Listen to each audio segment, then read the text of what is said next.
Hey everybody, so here we are. Thistlehawk Homestead. Um, Broke apart on the furnace, so we're kind of making do. Hence the hat on my head. All right, so no brewing or anything like that today. It's a little chilly in the house.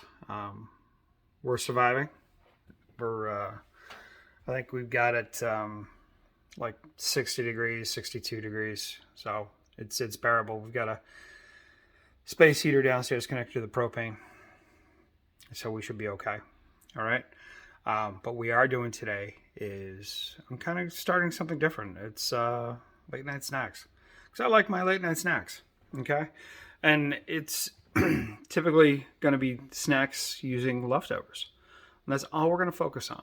Okay, and obviously in the title of whatever video I post, you're going to see whether it's um, a snack or if I'm working mead or I'm in the garden or in the kitchen or what have you.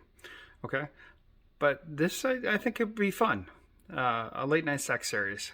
Okay, so I'm going to turn the camera around and we're going to talk about each ingredient and why I have it, and then we're going to build something. Okay, so here we go. It's going to turn you. All right. Wow, look at that. Whole bunch of stuff. Got some. Ooh, hey, there's a beverage there. Yeehaw. Anyways, pizza dough. Um, as you can see, it's beautiful, crispy, crunchy. This is still warm. I just finished cooking it. What I tend to do with pizza is I'm not a baker by any means. So what I'll do is I'll buy the pizza dough in the grocery store, split one ball into three doughs, and that gives me, three nice sized pizzas, whether it's for lunch or a snack or a breakfast. We'll do scrambled eggs and sausage on that with some tomato or something. And that's pretty good. But anyways, this is going to be our base. And then I've got a little bit of chopped bacon left because we did BLT pizzas for dinner,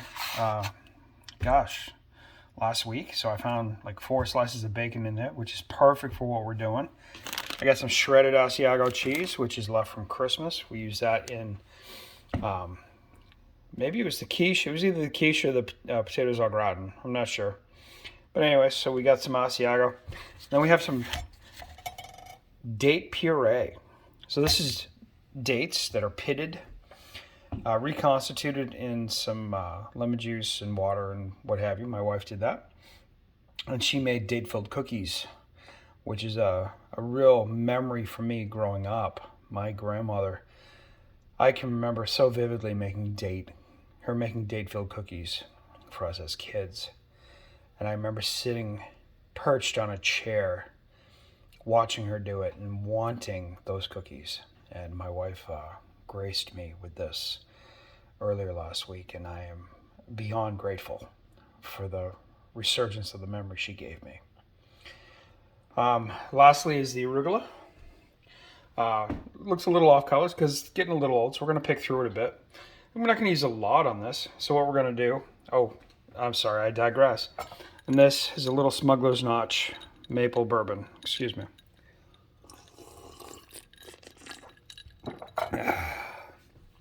That's yummy. Okay. So this is all going to play well together. So this is going to be my take, or a riff, if you would, on a Betty Ravita. If you go to Savoy Pizza in West Hartford, which is ridiculous, you ever get a chance to go, especially if you're gluten-free, that's the place. Okay? So flippin' good. It is amazing. But anyways, they have what's called a Betty Ravita, which is a fig jam, Parmesan, caramelized onions, prosciutto, and arugula. So this is kind of our riff on this, and it's just a leftover. So I took the pizza dough, I toasted it in the oven, set the oven for 425, gave it about 10 minutes so it's nice and crispy. We have a gas oven, so I can definitely crispen up that bottom pretty well with almost an open flame. Okay, so we have that. We're going to spread the date puree on that. Hit it with a little bit of arugula. Not much, just enough to let that peppery flavor kind of cut that date just a hair. And then we're going to give it a little parm and a little of the bacon. So I'm going to turn this like this, and if things go right, so I don't know if it will or not. We'll see. Hey, it's working. So we're going to work like this. Huh? How about that?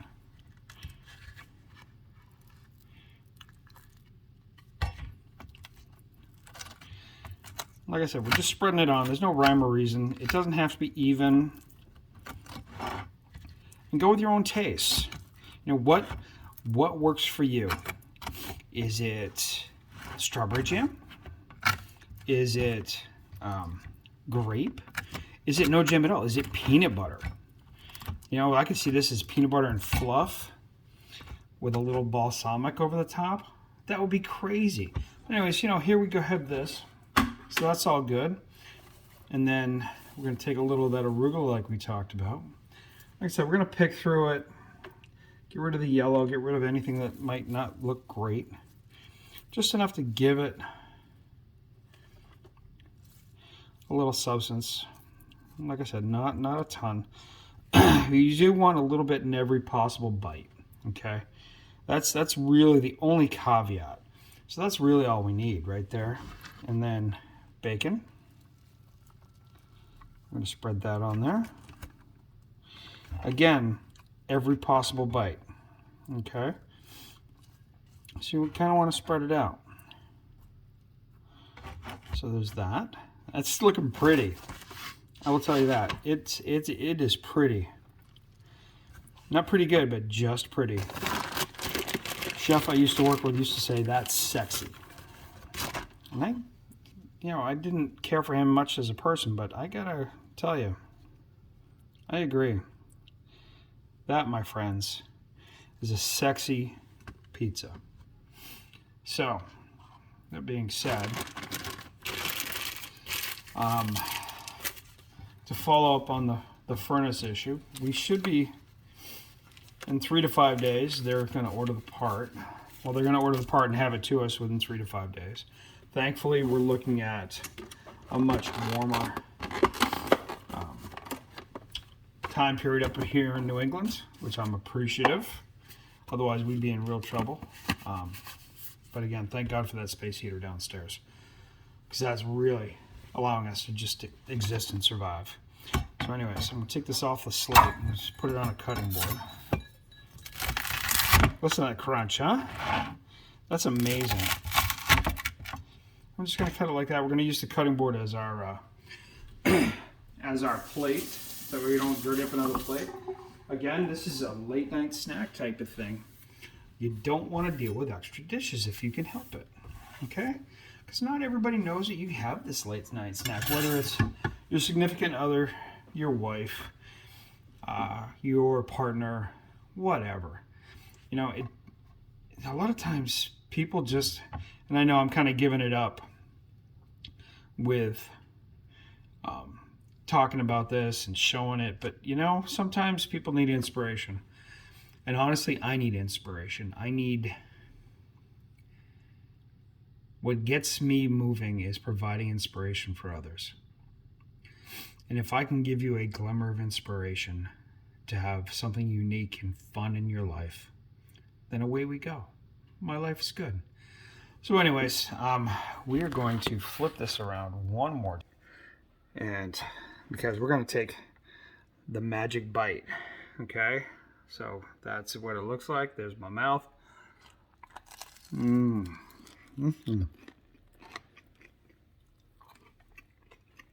yeah. Holy crap.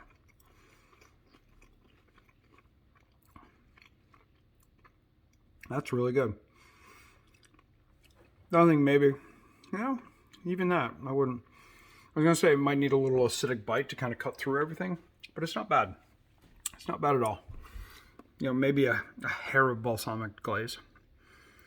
But that would be it. Okay. This is really good, and this is your inspiration signing off. I hope everybody does something fun. Okay? Life's too damn short. So, enjoy your night. We'll talk to you later next time from Thistlehawk Homestead. Be good.